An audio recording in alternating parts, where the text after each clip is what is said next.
Hi, I'm David Levine. I'm co-chair of Science Writers in New York. I want to thank my guest, Dr. Lisa Damour, who is the author of 2 New York Times best-selling books, Untangled, Guiding Teenage Girls Through the 7 Transitions into Adulthood, and Under Pressure, Confronting the Epidemic of Stress and Anxiety in Girls. She writes the monthly adolescence column for the New York Times. She co-hosts the Ask Lisa podcast, is a regular contributor to CBS News. It works in collaboration with UNICEF and serves on the advisory board of Parents Magazine. She also has a private psychotherapy practice in Ohio. She received her BA from Yale University and her doctorate from the University of Michigan, and originally from Denver. So anyway, so thank you for being with us. We appreciate it. And okay, so for people listening in, if you have questions, please put them in the Q&A box. So I have 2 children. They have the children of their own. And they've said it's very, very difficult for them with young children. But I've not spoken to parents of teenagers, except like they're still in the house. And I read that some surveys and CDC and stuff said 46% of parents say their teen have shown signs of a new or worsening mental health condition since the start of the pandemic. This is a national poll on children's health done at the University of Michigan. Parents of teen girls were more likely to say their child had a new onset or worsening of depressive symptoms and anxiety than parents of teen boys. Just as young people at the age of being biologically primed to seek independence from their families, COVID-19 precautions have kept them at home. So has this has been tough on teenagers. You've written about this. Yeah, no, it's been extraordinarily difficult. And first of all, thank you for having me. It's really nice to be with you. The pandemic's been horrendous. There's no one got a pass on this. I don't see, you can't weigh one individual's experience against anybody else's. But as a group, I will say teenagers have suffered mightily. The disruption to school, the not being able to go physically to where they typically live their days and do all their growing and do all their socializing was huge. The uncertainty, there's so much not knowing what was happening next, not knowing when they would go back to school, not knowing what school would look like when they went back. So, the sort of the loss of all of it, and then no clear end date to the losses. And then the fact that teenagers basically have 2 jobs. One is to be increasingly independent. The other is to try to hang out with their friends as much as they absolutely can. And both of those jobs were shut down by the pandemic. And the last thing I think that sort of makes it like uniquely challenging for teenagers is so much of adolescence, sort of like certainly middle school, but certainly by high school, is about once in a lifetime things, things that you get to do only once in your life. You only get one, prom, you only get one, spring play that you've been waiting for. I myself have an adolescent daughter, she's 17. And she's a classicist and she loves the classics convention and she waits for it all year. And she is going to have 2 when she should have had 4. And so I think that reality that the losses are multiple and they kept coming and these are not reschedulable things. It was so hard. It has been so hard for teenagers. I think as a group, a lot of them are doing better now, both because of vaccination and because they are out from under the weight of a very, very tedious school year. But I think there's going to be a long mental health tail on this for teenagers. So now we're also faced with, they said the schools are going to open completely in September, but we're also faced with this Delta variant. Mm-hmm. And a lot of children are not vaccinated yet. Mm-hmm. And teen vaccine rates are, getting better, but they're just beginning. Yeah. So do you think there'll be a return to normal in the fall? I think it's a really good question. I think some of what may matter is the physical nature of the school that a young person attends. So for instance, there are freestanding high schools, where everybody in the building is minimally 13. And I wouldn't be surprised if those schools can operate pretty normally, either by mandating vaccines or having enough kids who are vaccinated that they can do it, or saying to kids who aren't vaccinated, you got to wear a mask if you're not vaccinated, but the rest of us are not going to be wearing masks. I think what gets trickier is schools, and this tends to be smaller schools, where there are kids across a really wide age range who actually attend the same school and use the same facilities. Because, what I'm understanding, I also have a 10-year-old daughter.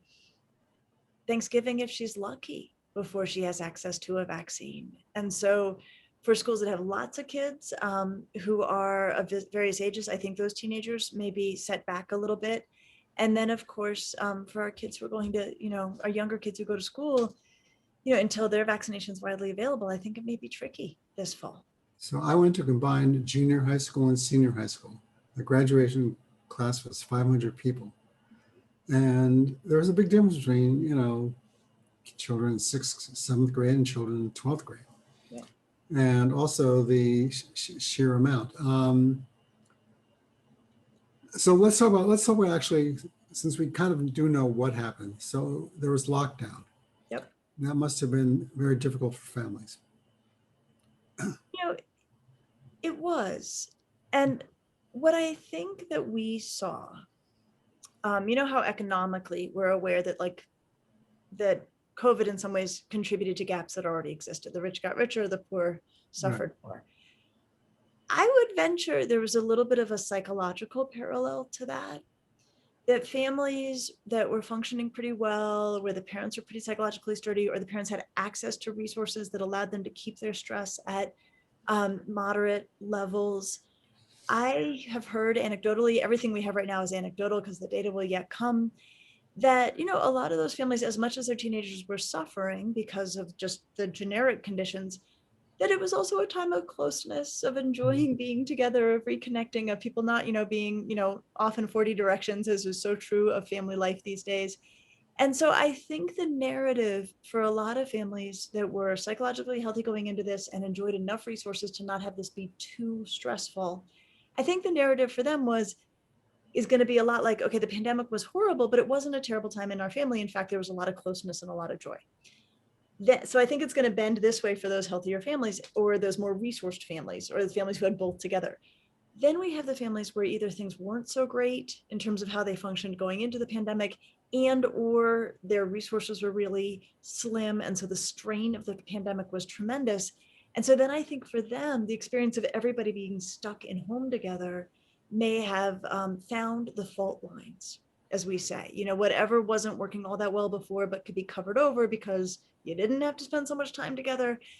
I think we're going to see that. And one of the things, when we try to think who should we worry about? Because that's been a lot of what psychologists have tried to do. We don't have data. This is all new. So we're trying to make inferences about who we want to be keeping a special eye on. We worry about kids who are gay, who don't identify as straight. We worry about kids who have gender questions that are not well supported at home. We worry about kids who, may be exploring or working to affirm identities that their families are not on the side of. And so much of what we know about those teenagers and how they are able to thrive is through contacts outside the home, support with grownups outside the home, support with peers outside the home. So I think we're going to end up seeing kind of a mixed picture about what family life meant to young people in the pandemic. And so my daughter, who probably hates that I talked to her about her, but so she's married. She's a psychologist. I saw her virtual graduation, PhD in psychology. But so she and her husband are at home with a 3-year-old, now 3-year-old, and their son was born March 2020. And I was saying, very naively, must be really nice family bonding time. And she said, Dad, I would like my husband to be back at work. I would like to have my babysitter back, my cleaning lady back. She said, this is not fun. Every day every day was Groundhog Day for her. So that was, and I imagine, she was teaching online, her husband was trying to teach, and must have been very difficult. I'll tell you this in terms of like telling tales on ourselves and our families. So we have a 10-year-old and a 17-year-old, and I will tell you, most days of the pandemic, my husband and I looked at each other and said, "Thank God we don't have a 3-year-old." You know, that our kids are self-sufficient, fun, can entertain themselves, great company. 3-year-olds are the cutest things on the planet. They are also a handful, and they're a handful all day. And so much of what makes having a 3-year-old sustainable is having other supports, having places to go to, playgrounds to hang out with, other families with 3-year-olds to spend time with. So I feel for your daughter and for anyone who was taking care of small children through this and lost all of that structural support. But then you also mentioned and kept their jobs. Yeah. So that double whammy of having all the support wiped out and then all of the expectations in place around professional work or the need to earn a salary. I don't think we really have wrapped our minds around how extraordinarily difficult this was for families.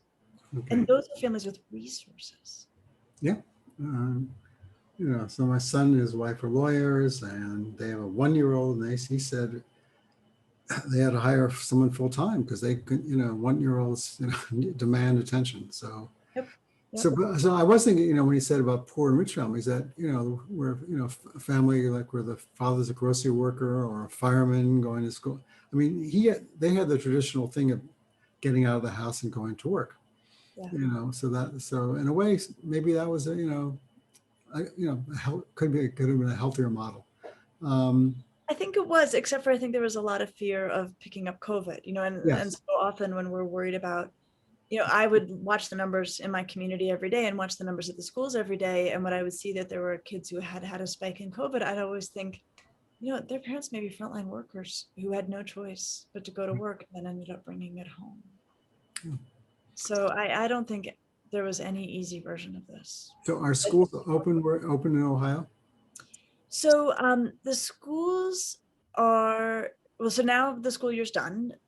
Thank goodness. I will tell you, I think like I consult 2 days a week at a school, and I walked in early May. I was like, best thing we could do is just shut down right now. Like everybody is so over it and so tired. I think all the adults and the kids would have been thrilled if we had stopped in early May. But what did happen, I mean, it was a bit of a mess, as it was everywhere, because every school was making its own decision, you know, that there was not a mandate from the top. What I understand in Britain is the British government, the Canadian government basically told schools what to do. I don't know if this was better, but it certainly took a lot of the pressure off of the schools to be making decisions about when to open or how to open. But in Ohio, certainly where we are, most schools were back in some form in mid-January. And then most schools were back in a more full form by mid-March. And then prior to that time, it was sort of all over the map. From what I can discern, we had it pretty good where we are in Northeast Ohio. Compared to other cities or other areas in terms of opening schools and not having anything particularly, you know, bad, you know, large scale disasters as a result. Okay, so the same poll I read from said that 1 in 3 teen girls and 1 in 5 teen boys have experienced new or worsening anxiety, the poll suggests. More parents of teen girls and parents of teen boys note increase in anxiety and worry, 36% versus 19%. Or depression, sadness, 31% females versus 18%. But similar proportion of parents report negative changes in their teens' sleep, 24% for girls versus 25% for boys, withdrawing from the family. Again, females, you know, slightly more than males, and aggressive behavior, about the same. And recent research has shown teen depression in the pandemic to be associated with teens' own fears and uncertainties, as well as high levels of parental stress. Many parents say their teens have been texting, 64%, using social media more, online gaming, and talking on their phone every day or almost every day. Few parents say their teens have been getting together in person with friends daily or almost every day, indoors or outdoors. So in your research or the studies or your talks, have you found that girls fared worse than boys? And if so, why? So the short answer is we don't really know. Okay. We have early survey data. We have some stuff that indicates that we've seen a spike. Actually, this is new data Okay. coming from ERs of girls coming in with many more suicide attempts than in the past, and boys not having the same rise. Here's something that we always want to use as a contextual framing for questions about gender difference in the expression of distress. Girls internalize, boys externalize, is what we say. And of course, no one kid fits this pattern perfectly, but the general rule in terms of the expression of distress is that when girls and women are upset, they collapse in on themselves, they become depressed, they become anxious. When boys and men are upset, they're more likely to act out, to be irritable or aggressive, abuse substances, things like that.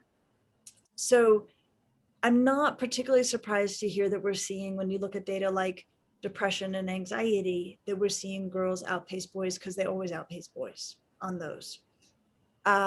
Those are still not meager numbers for the boys, though. I don't want to just suggest that the boys have not really suffered in terms of internalizing symptoms, because the numbers we're sharing are still pretty substantial. What I would want to lay side by side with that is things like substance abuse in boys. Did we see a real rise in using marijuana or using drugs or using alcohol as a way to manage distress? Anecdotally, I heard a fair bit of that. So I think the first question, like, are girls suffering more? On the measures, on what they're being measured on, they may outpace the boys. In terms of, though, if we see a rise in substance abuse or acting out or delinquent behavior, which may not be too well reflected because of the amount of supervision kids had, that's where the boys would tend to show up in terms of their distress. But if it's true that girls have suffered more, what would our theory be about why that is? One theory, and I'm cautious about going down this road because I tend to not lay too much at the feet of social media. There's often an inclination whenever teenagers are suffering to say, oh, it's their phones, it's all their time they're looking at social media. On this one in particular, I think that may be one of the explanations if we do see a big gender difference. Girls tend to engage a little bit more than boys in visual social media. And then, as were sharing, like, kids spend a huge amount of time online, which was mostly a good thing because they could connect with their friends. But social media, especially when it's not balanced against in-person contact, can make you feel awful. It can leave you feeling really crummy. And then, especially for girls, it can leave you feeling really crummy about your body. So much of how social media operates is in, obviously it's a visual medium. There's a huge amount of, appearance-oriented content. There's a great deal of curation of the appearance-oriented content. And so if the data come out at the end, like, yes, indeed, girls did suffer more than boys, what's the answer to this? I think one of the things we would have to say is probably a lot more looking at social media in a way that led to negative comparison, which led to greater feelings of distress. So you've written about eating disorders. I've seen anecdotal, and I've seen also some studies saying that eating disorders have gone up during the pandemic. Is that true? It is true. So my April column in the New York Times was about, I think the headline was, eating disorders having exploded in the pandemic. And then 2 days ago, the Wall Street Journal had a column or a piece that was that picked up a lot of the data sort of shared a lot of the same framing that I used, but then added in a new research study that showed that looked across a wide range of eating disorder inpatient services and clinics, and their numbers were huge compared to years past. And I was getting this information anecdotally from my colleagues in the eating disorder world that I interviewed. And this data are now, available through, I think it was the Journal of Adolescent Health. And so not only was there just this huge uptick in the number of kids, boys and girls, coming in with eating disorder behavior, But what the Wall Street Journal piece really captured beautifully, and I heard of it in my interviews, is, and kids are coming in really, really sick, having lost huge amounts of weight, in much worse shape than we typically see kids show up in, and in much greater numbers. And do you think it's attributed to the lack of, being with their peers, or just family tensions, or it could be everything?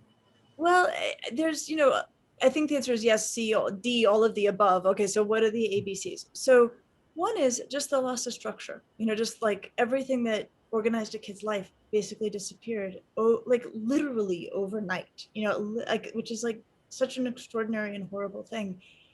And then a lot of kids who, under typical conditions, become eating disordered, these tend to be kids who are high achieving, ambitious, hard driving, and under normal conditions, some of that, or a lot of that, instead of being channeled into an eating disorder, could be channeled into sports, could be channeled into their activities, could be channeled into, all sorts of other ambitious things to do. And once those get wiped off off the menu for those kids, then getting fit, getting healthy, they took all of that ambition and all of that drive and they put it in that direction in what might have started as a well-meaning thing. Okay, so there's that. Then there's the fact that kids were sedentary, adults were sedentary. There were a lot more worries about our bodies. I think we're going to see this across all ages. Then there was this other factor of social media. And again, I don't go here readily, but I think on this one, it's a big deal. So kids, spend a huge amount of time looking at one another online. And TikTok has been very much ascendant in recent years, and has been really a huge source of entertainment and delight and happy distraction for kids in the pandemic. But one of the things about TikTok that makes it uniquely dangerous, and again, I'm really not one usually to have a dim view of social media, but TikTok is algorithm driven. So whatever a young person searches for, TikTok will serve them more of that content.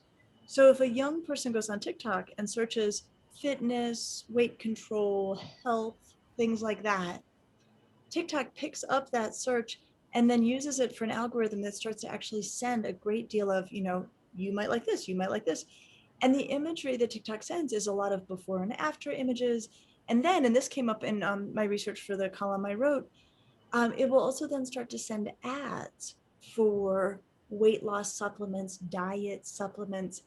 And so here you have a kid who, lost everything. Life is crummy. They are, don't have a lot to focus on. They're already starting to think about their bodies. They're worried about their bodies. They're looking at everybody's body online. And then they can not fall down a social media hole. They actually can get dragged down a social media hole that populates their environment with imagery around weight loss, fitness, ultra fitness. And there you go. And one of the people I interviewed for my piece, she said, the story we heard over and over again is, kids are around the house, they're wearing sweats, you can't really see, what's going on with their bodies. And before parents knew it, and I know this seems implausible, but I've heard it enough, the kid lost 20 pounds. And then once somebody is at that level of weight, their reasoning is poor, they get kind of trapped in an eating disorder, and eating disorders are tricky and they're sticky and they're dangerous. And so once it gets underway, it can be a very hard ship to turn around. So, when people talk about, we had lockdowns in the United States, I said, well, we did, but, like Wuhan, China had a much stricter, when you have police outside your door saying, if you come out, yeah, we're going to shoot you or arrest you. In France, if you wanted to go out, you had to print a form out which said, I'm going to the drugstore, I'm going to the grocery store, I'm going for 1 hour of exercise. And you could only be 10 miles from your house. You could only visit one person. And if you were found without this form, you got fined. If you got multiple fines, you could get arrested. And so they had really, very strict, it wasn't like city by city, state by state. It was like strict nationwide lockdowns in Italy, in France, and Germany. So all these European countries, in England, I mean, England has delayed its opening because of the Delta variant. And so we didn't, so we're not even having the very strict lockdowns. And what do you, so when people in those communities in Europe or in China, are they faring worse, or do we know? There's some new data out of Great Britain that I think tell the very similar story about teenagers, at least, that that they suffered quite a bit. But what's interesting about these data, and it's funny, like they released them and then they rolled them back, and I don't know if they re-released them, so I don't know if there's a hiccup in the data or something. But like the sneak peek I got, so this may be revised, is that there was a bit of a bimodal distribution in terms of how teenagers did, with some suffering more and some actually suffering less as a result of the pandemic, or reporting lower rates of certain concerns like anxiety and sadness. And I think this is plausible, both in Great Britain and everywhere else, that for some kids who prior to the pandemic were really anxious about going to school or were having real social difficulties that caused a lot of emotional distress, not having to go to school, not having to deal with peers, may have in fact, I wouldn't say improve their overall mental health, but may have in fact lowered their rates of anxiety and distress by basically taking away the problem temporarily. So it doesn't fix it, but it does give some relief. But what I would say is contributed to some of the strain and also some of the relief, I'm sure, for a lot of teenagers in the US is, not having those universal, like no one goes anywhere rules.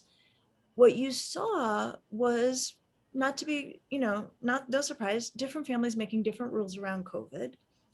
And so we as a family were very cautious. We're very close with my in-laws who live a mile from us, and they highly vulnerable. We weren't messing around with this either. And so we kept our 17-year-old very close to home, and she wanted to be close to home. She's also, a level-headed kid who did not want to get COVID, did not want to put anybody in the family at risk. But from the earliest days in the pandemic, she was looking on social media at images of groups of kids who she knew hanging out with each other right then. And it was so painful to be on that side of being the kid home, watching other kids socialize, because there was both the sense of like, why do you guys get to do this and when I don't? And also, I don't want to do that, but it makes me feel terrible to see that you get to do it. And so there was a lot of emotional distress that was the upshot of the unevenness of the rules in the US, or the fact that there wasn't a large mandate that made those kinds of things, basically took them off the table for everybody. So, I mean, COVID, it feels like it could not have done more to crash people into each other, to breed conflict within communities or disagreement among parents. I mean, it really, the nature of the virus and the decision-making around how to live with this virus has caused a lot of grief in a lot of communities and a lot of friendships and families. I think it's cost some friendships, so like, people who won't get vaccinated, people who won't, get together, I've seen people say, well, I have this bubble. And I said, yeah, but, but you only know what's going on when they're with you in the bubble. You don't know what they're doing the rest of the time, and you can't control everything. Nope. And people, wanted that kind of control. So what was the biggest surprise for you, as a mother with, two children at home, and your husband obviously working from home and you working from home? Was it a big adjustment? Was it difficult? It was enormously hard. And actually, my husband is a teacher, and he was at a school that was able to be in almost every day from the start of the school year. So he was out most days, and he's at a large boys' school in downtown Cleveland. And the way they arranged things was that half the boys came in the morning and half the boys came in the afternoon, and nobody was there for lunch because lunch is really tricky in schools with COVID. And so he went to work every day except for from Thanksgiving to mid-January. Brutal, unbelievably hard to teach in a mask and teach the same class repeatedly often in the course of the day, because you're teaching two different groups of kids. So it was me and the girls at home. And I think the biggest surprise was to watch how, I mean, I shouldn't have been, I mean, they were so lonely. I mean, my kids were so lonely. They became very close with each other. They've always been close, but now they're really close. I think they were deeply lonely. Um, I, we are very close as a family. We had as good an experience as we could as a family through it. Um, in retrospect, I think the way I would describe the year was the need for constant happy distraction, that we were just always trying to find ways to fill the time in ways that could make it enjoyable, give us some joy in it. Thank goodness for like really high quality television that is, generally available. We added a lot of streaming services. But I think it just weighed on us, and it was tedious. And we live in the suburbs of Cleveland, and the winter is cold and dark, and that was rough. But the whole time I was thinking, this is what it feels like for us, and we have space, and we have resources, and my kids are conventional students who can still manage school. I mean, even my younger daughter's a fourth grader. She did a darn good job with online school pretty much on her own. And I just kept thinking, if this is what it feels like for us, I cannot imagine what it feels like for families who are not as fortunate as we happen to be. Or single parent families. I know. I will say though, at a more granular level, this is something I was thinking about earlier today. It's really hard to watch your kid do school. And I will say, I'm thinking about an interaction I had with my fourth grader sometime maybe in October. So one thing I know as a psychologist who spends a lot of time in schools, that learning is grappling. Like learning is like when you get to the part where you don't really understand it, and then you're kind of getting frustrated and you're not quite sure what's going on. And learning isn't pretty. It's not a good looking process. And it's really hard. My younger daughter was able to manage herself well enough that she had we have a nice finished basement. That's where she did the first half of fourth grade. She was down there on her own most of the time, but occasionally I would walk through and I would hear her struggling with something. Now, if I were a teacher of fourth graders, I would know like the magic was happening in that moment when she was struggling with something at school. And I would probably say to her, is this a good struggle? Are you having a good struggle? Okay, as a mom, to stand there on the other side of the computer. I mean, I remember she was like laid out on the basement floor. That's where she wanted to be. And I could hear her struggling with something. And I was sitting at the other side of the computer and I'm saying, do you want my help? Do you want my help? And she's like, go away, go away. And then I stepped back for a few minutes and then I could hear her still struggling. And I was like, I can help. She's like, go away. And she was right. But I think that those, so many parents had that interaction over and over and over again, where you're proximal to a kid who's learning or struggling or frustrated, and it may not be the best thing to step in. And yet as a parent, it's hard to watch. And partly you want to make it stop for your kid, and partly you want to make it stop because it's making you uncomfortable. So I think that kind of dynamic times a billion is something that went on in homes this year that I don't know how much we've talked about that. Okay. So tell me a little bit about, okay, so we're getting one question in the Q&A box. I'll come to the questions, but tell us a little bit about your career. I mean, you write, so how'd you start writing for the New York Times? How'd you get on CBS early morning? So everything happened by accident, I will say. I got my PhD in psychology in 1997, and I fully expected to have a pretty conventional career as a psychologist. I was teaching college. I had a private practice. I was writing on the academic side. I wrote a college textbook with a colleague. Was the second book I wrote, just kind of, I had written a book on teaching before that, but all for the academic environment. And then I started consulting to a school in my community, Laurel School, which is a girls' school. Really like doing the parent education, really like connecting with families about raising their kids, and was working and writing and speaking on the academic side. And then I don't know if you remember Motherload, the old parenting blog in the New York Times. So that I do. Yeah. Okay. So KJ Dell'Antonia was the editor of that, and I would read it. And one day she wrote an article about the best parenting advice she'd ever gotten. And I read the article and I was like, oh, I have something I could write about, like the best parenting advice I'd ever gotten. And so and I wrote it up. And actually the advice was, it was when I was hugely pregnant with my now 17-year-old daughter, a senior colleague of mine in psychology said to me, so do you want to hear how psychologists screw up their kids? And I was like, yes, I would like to hear this, because some of the most emotionally hamstring people I've cared for are the children of two psychologists.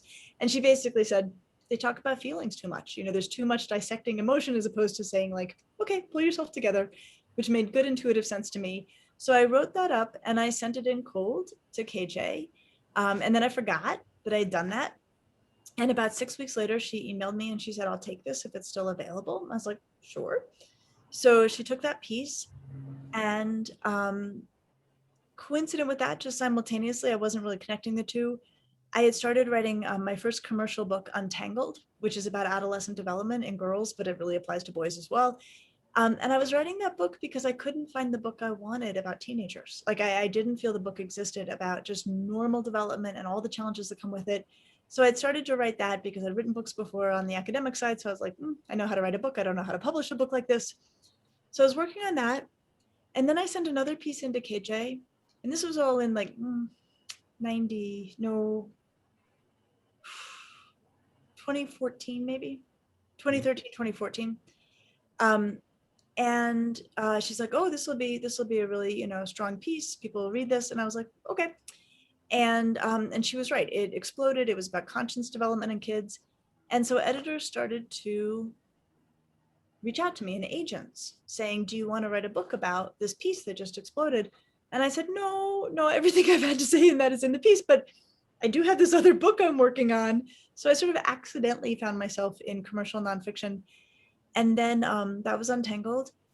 And that book came out in 2016. And on the day it came out, I was a guest on CBS This Morning, their morning show, just to talk about my book. And we had a really good segment about it. And when the cameras went off, they were like, we would like you to come back.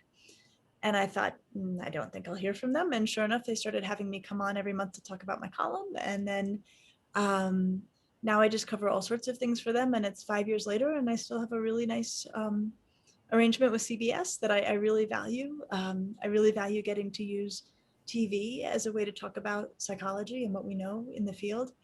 And then I kept sending stuff to KJ, and she very generously gave me the adolescence column, or created an adolescence column for me, fall 2016, and fall 2015. And then when the blogs were cut from the Times, I was kindly moved over to the Well section with my column. So I've written there ever since. So it just, I feel really fortunate. It was not something I set out to do. I didn't know it was even really an option. But I feel really grateful that there are such thoughtful platforms for trying to bring across what we know in academic and clinical psychology to try to be of use to families and kids.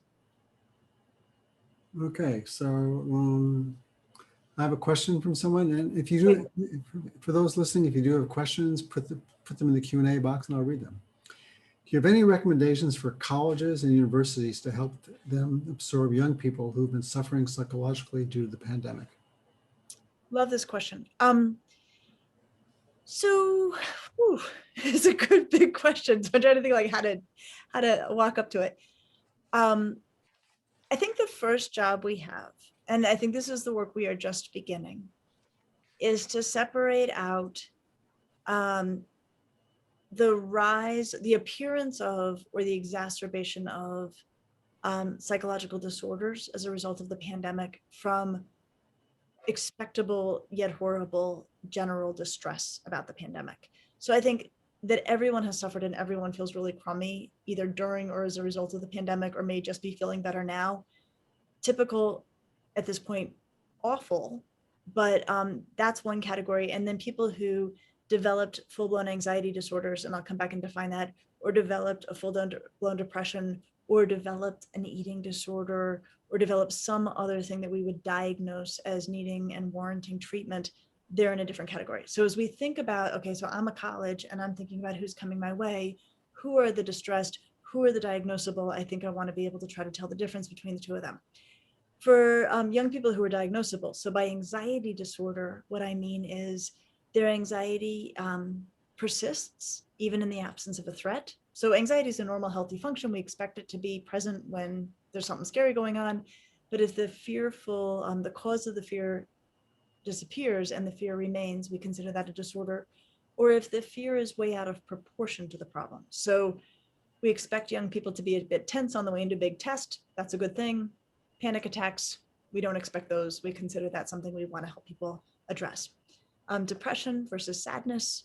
Sadness is to be expected. Depression is a dark cloud that shows up, does not go away, and also involves like a lot of self-recrimination. Not only is the world awful, I'm awful, there's nothing good here.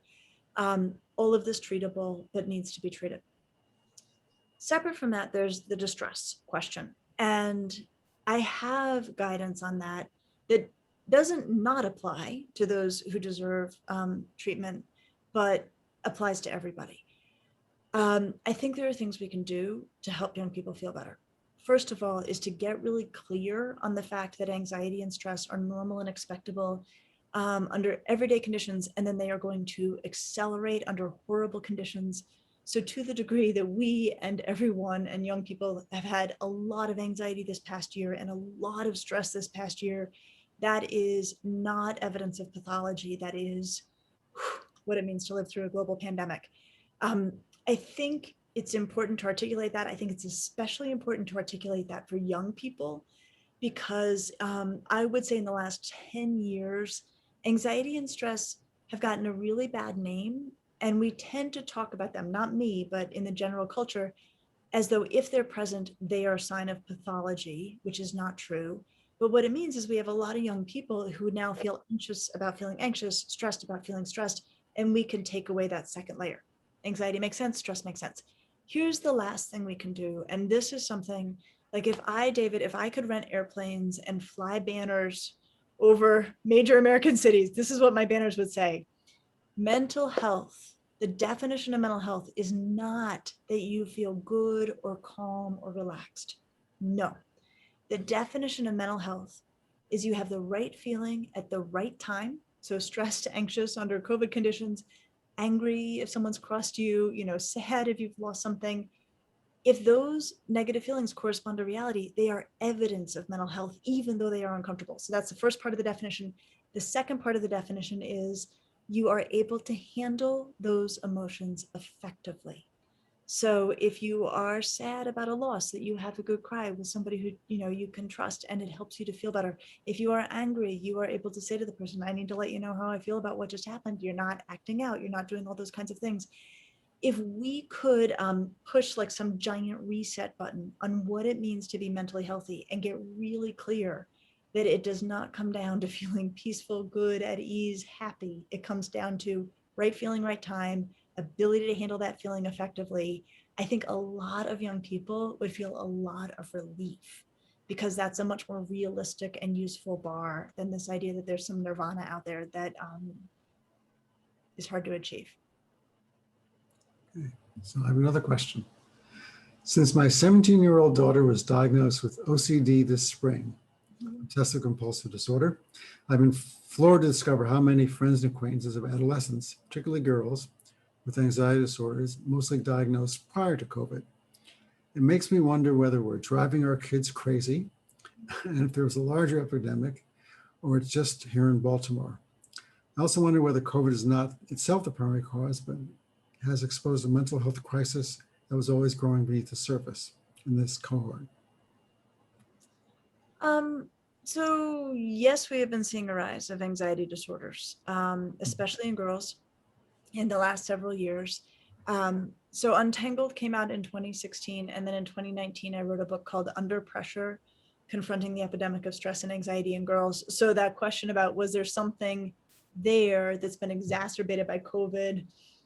I would say yes. That book came out in February 2019, and in that I articulate, look, we're already seeing a huge amount of this, and then that, COVID's going to lay on top of that and not make it any better.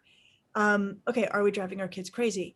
I think there are things that are not helping. I think that especially in communities with resources, the expectations for young people have just ratcheted up in that, it's kind of hackneyed, but it's really useful that, the frog in the hot water, and if you just turn it up a degree, you can boil a frog. I mean, I think that that's a lot of what's happened to young people.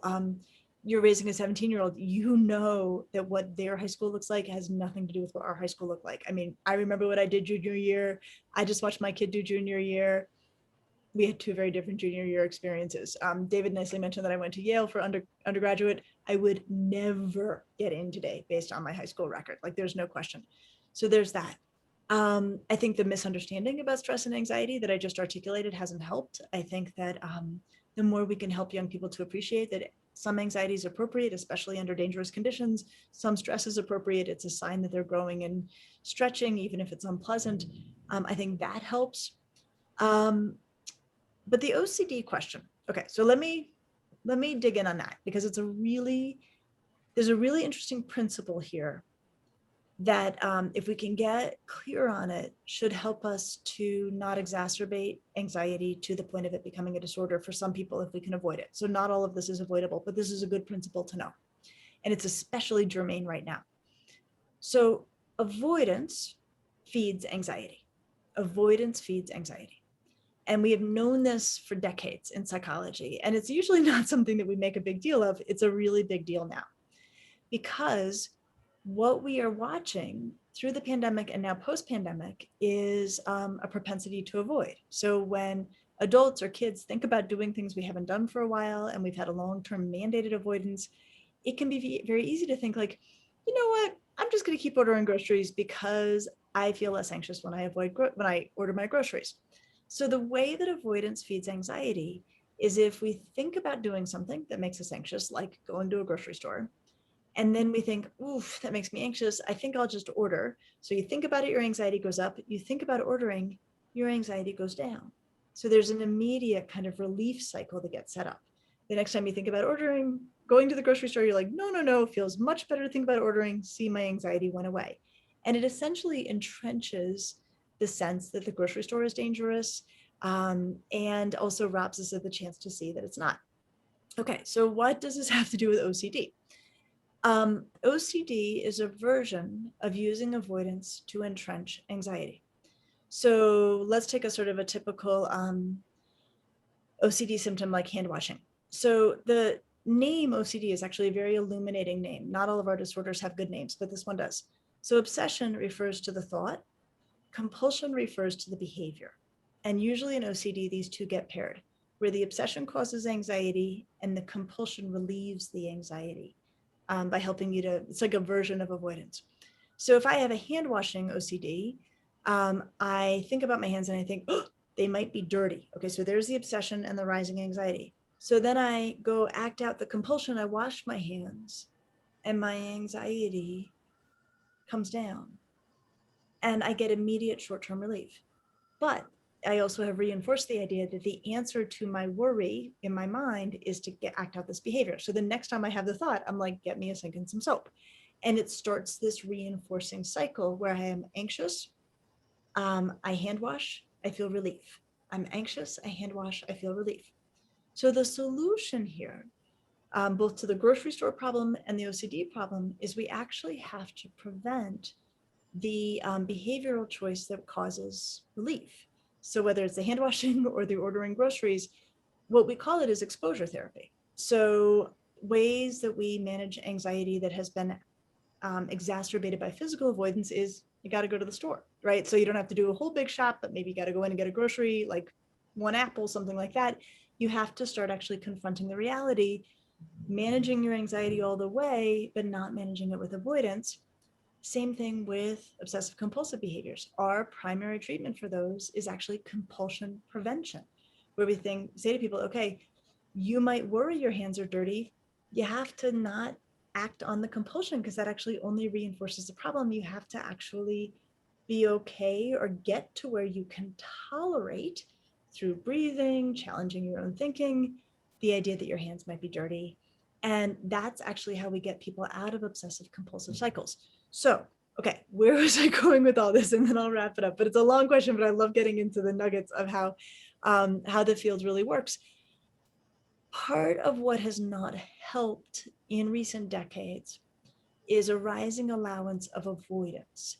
And if you talk to any school psychologist, they will say this is definitely on the rise. I know we have the data about this as well, that having lost sight of this idea that avoidance feeds of anxiety, and having increased a misunderstanding that all anxiety is bad, what was happening prior to the pandemic, and then frankly exacerbated by the pandemic, was that when young people were having anxiety about particular, expectations, whether it's a particular course or a particular after school activity or things like that, there was increasing lobbying for avoidance as a solution. Like, well, then you shouldn't go. It's causing you anxiety. You shouldn't go. And in the short term, that was working. In the long term, it was actually exacerbating anxiety. So the big takeaway from all of this is, if what is making kids anxious is in the normal course of childhood events, adolescent events that we should expect young people to do, if we let them avoid, it actually makes it worse, even though that strikes us initially as counterintuitive. I know that was a long answer, but I tried to pack it. That's a good one. And the other thing I want to ask you about is like risk management, because I've written about this. And so if a bird is like flying and they see some food, they don't say, maybe I'll find something better. And they'll go right for what they see, because they don't want to take the chance of not finding something better. It's not a conscious thought, but that's how they're wired. And I noticed that people are, in the era of COVID, are always bargaining, say, well, it's okay if I go to the gym because they have the right ventilation, and I can ask them. I have one friend who, grills, about what's the HEPA they're using, this and that, and whether to go. And now the policy is you don't have to wear a mask in the gym if you're vaccinated, but they can't ask if you're vaccinated. He says, I don't like that. And I said, well, you may not like that, but that's the reality. So if you want to go to the gym, that's what you have to do. And so how do people, because we're always assessing risk all the time. Every time you walk out of every time I walk out my door, it's risky. I said, most accidents happen at home. So how do people manage risk, in an era where there is actually a risk, and with interactions? I mean, I've seen, people, stop people from getting on elevators in New York City and saying, no, you can't get on it. And, but it's okay if they get on it, and stuff. And, or they want to be the first person the doctor sees because they don't want other people in the room and stuff. So how does risk management work in the era of COVID? Okay, so because there is a real risk. There is a risk, but we have to think about it in ways that make life bearable and manageable. Okay, so this is like the one glorious, monster, fabulous bright spot in this pandemic are these vaccines. Okay. I am not, I'm a social scientist. I'm not a natural scientist, but everything I understand is that the performance of these vaccines is extraordinary. Like it far outpaces, like, so like the best hopes for how protected people would be if they were vaccinated. This makes this conversation a lot easier, right? So I'm vaccinated with the Pfizer vaccine. I don't know if you're vaccinated or not. I presume you are, right? Like, is that a fair presumption? Yeah, I am. The Pfizer vaccine. Yeah. Okay. Yes. So, I mean, we enjoy like ridiculous levels of protection, kind of regardless of what other people do. And I think it's important to say that, to not minimize the realities that these are extremely powerful vaccines. So then it does take way down the risk of things like leaving your home, going to a gym, things like that. And then if you're not comfortable with that, you have another layer of protection you can put on if you're still not feeling good about it, that we also know is really powerful. And that in combination with vaccine gets you really, really far. Okay, is there no risk? No. Is there always a risk? Yes. Okay, now we're getting into increments of risk. So one of the things I want somebody to calculate, and I'm sure someone's going to do an article on this, would be a really good article, is if you're leaving your home and you're fully vaccinated, and maybe you decide to throw on a mask because you're going to a place where you're not sure about what other people are doing, what is your chance of contracting COVID versus your chance of getting hit by a car? Right? I mean, like you say, David, like we're assessing risk all the time, or we're actually, putting ourselves in risk positions all the time. Now, the challenge with the COVID risk is that it's new. And initially we had no idea how it operated. And initially it was really, really, really frightening. What is hard is to back away from our initial and lengthy understanding of this. I mean, you remember, David, and I wasn't in Manhattan, you were afraid, we didn't want to touch anything. We're wiping everything down. I mean, we just had no idea how this thing operated. And it was terrifying. And it's really hard to go from the I'm terrified of this and scared to be out of my home to I can safely go to a gym with or without a mask if I'm vaccinated. That's a big leap for people to take. And so the challenge then is, how do you help people take that leap? How do you help people take that leap? And I think the thing that we're going to do over time is to start to say, it's a new risk, but if you measure it against all the other risks that we absorb in the day to day, the things that we completely accept are part of living our lives, right? I mean, if you drive down a street and you go through a green light, there is always a risk someone's going to run the red. I mean, we just accept that. We just don't think about it that much. I think we're going to have to try to start to put it in that place, but it's hard because this started out so scary. Does that feel right to you, David? Does that? Yeah, it does. I mean, I have a wedding to go to, and it's going to be, everyone's going to, show proof of vaccination, and it's a family wedding, so it's something important for me to go to. But then I'm wondering, I don't know, 120 people, and stuff. But then I said, well, it's important. My mother would have liked me to go. It's her. And it's her sister's grandson, and who I'm close with, so I'm going to go. But I do think this comedian says that we all know that planes are safer than cars. But really, he said, every day I meet a person who said, "Oh, I was in this fender bender, and oh, my back is killing me."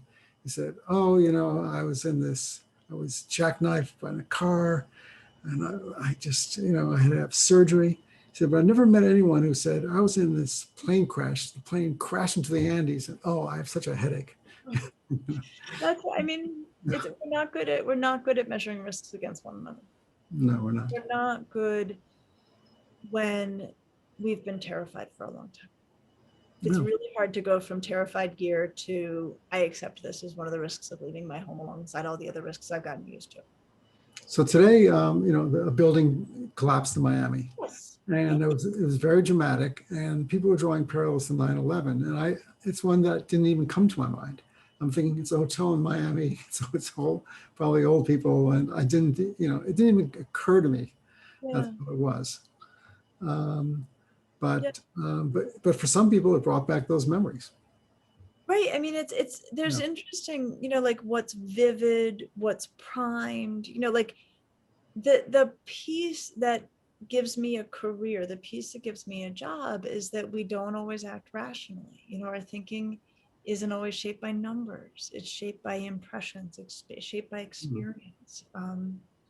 That's the reality of it. And so then our jobs, our jobs is to make life bearable, is to try to, be willing to challenge our own thinking, to say to ourselves, am I overestimating the risk here? Am I underestimating my ability to manage the risk here?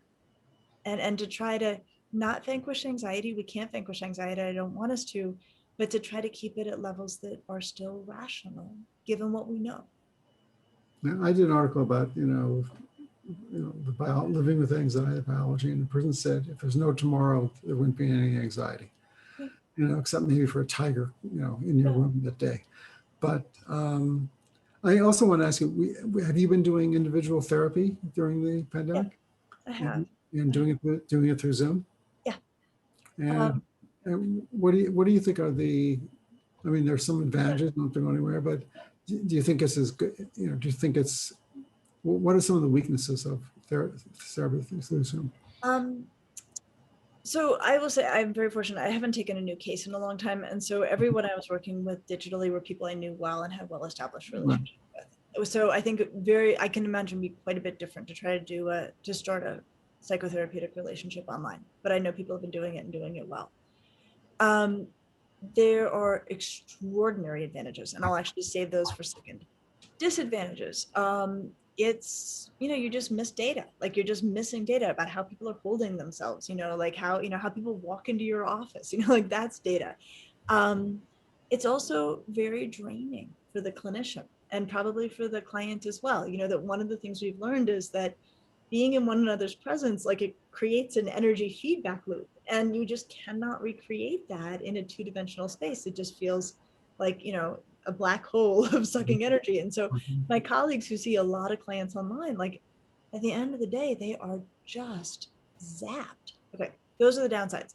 The upsides are incredible.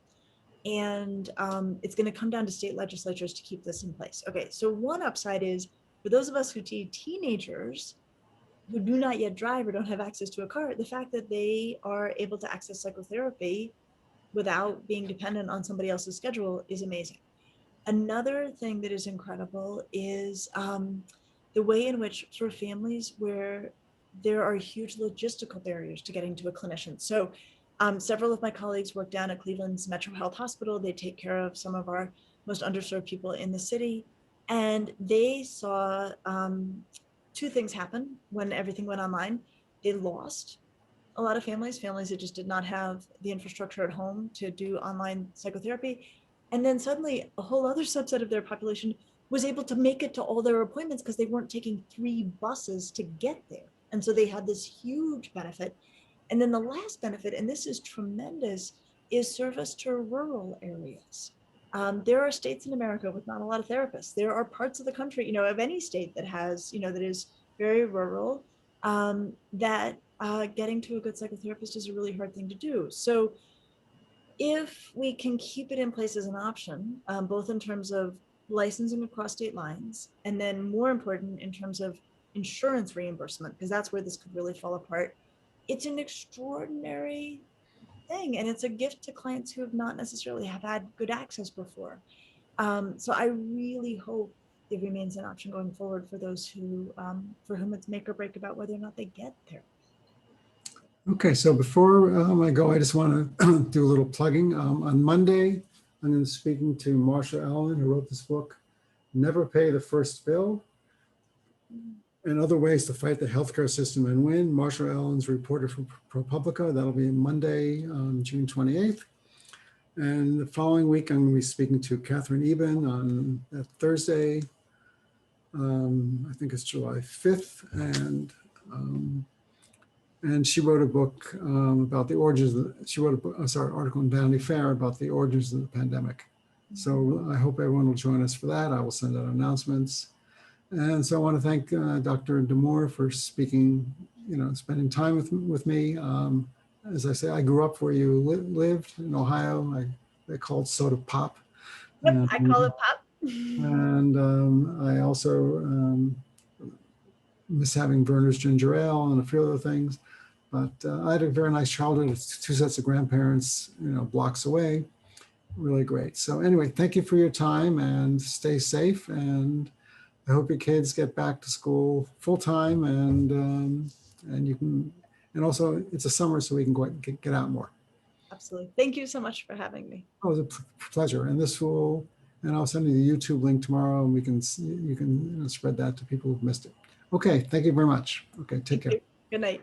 Good night, everyone. Stay safe.